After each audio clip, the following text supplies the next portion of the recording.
Hausa boy Pelu Lagos vibes. Kappa kapin kapireto.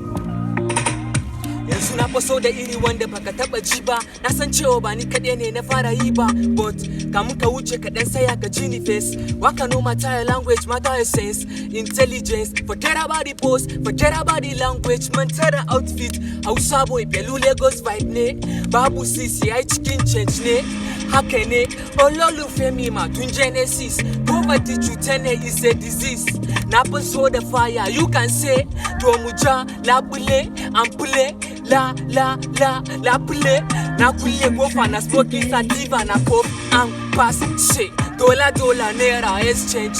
Hausa people now don't change. Waka no matter your language.